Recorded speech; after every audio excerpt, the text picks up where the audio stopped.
স্পষ্ট করে বলে দিতে চাই, ভারতের যারা সেপারেটিস্ট আছে বাংলাদেশে আমরা তাদেরকে আশ্রয় প্রশ্রয় দিয়ে যে সেভেন সিস্টার রয়েছে সেটাকে বাংলাদেশ থেকে ভারত থেকে Who is he to talk like this? But there are people doing this.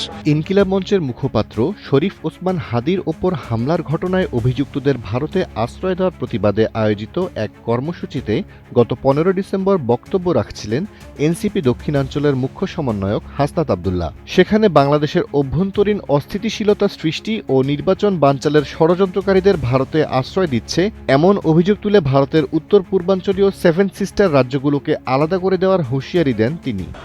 স্পষ্ট করে বলে দিতে চাই, ভারতের যারা সেপারেটিস্ট আছে বাংলাদেশে আমরা তাদেরকে আশ্রয় প্রশ্রয় দিয়ে যে সেভেন সিস্টার রয়েছে সেটাকে বাংলাদেশ থেকে ভারত থেকে হাসনাত আব্দুল্লাহর এই মন্তব্য ঘিরেই এখন শুরু হয়েছে কূটনৈতিক ও রাজনৈতিক আলোচনা।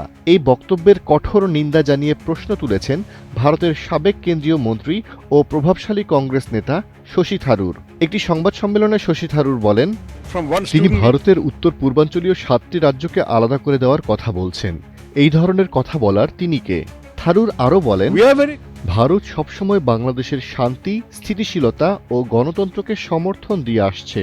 এমন প্রেক্ষাপটে প্রতিবেশী দেশের পক্ষ থেকে এ ধরনের উস্কানিমূলক বক্তব্য কাম্য নয়। তিনি আশা প্রকাশ করেন যে বাংলাদেশের অন্তর্বর্তীকালীন সরকার বিষয়টিকে গুরুত্ব দিয়ে দেখবে এবং ভারতের মৌলিক স্বার্থ বিঘ্নিত হয় এমন কর্মকাণ্ড রুখতে কার্যকর পদক্ষেপ নেবে। ভারতের এই জ্যেষ্ঠ রাজনীতিক মনে করেন, দুই দেশের মধ্যকার দীর্ঘদিনের সুসম্পর্ক বজায় রাখা এখন সময়ের দাবি। তিনি জানান, নয়াদিল্লি পুরো পরিস্থিতি নিবিড়ভাবে পর্যবেক্ষণ করছে। ঢাকায় নিযুক্ত ভারতীয় হাই কমিশন ইতিমধ্যে কর্তৃপক্ষের সঙ্গে যোগাযোগ শুরু করেছে এবং পরিস্থিতি শান্ত করতে প্রয়োজনীয় পদক্ষেপ নেওয়ার অনুরোধ জানিয়েছে। শশী থারুরের মতে, প্রতিবেশীর সঙ্গে ঘনিষ্ঠ সম্পর্কের গুরুত্ব অনুধাবন করে বাংলাদেশের জনগণ ও সরকারের উচিত পরিস্থিতি দ্রুত স্বাভাবিক করার চেষ্টা করা।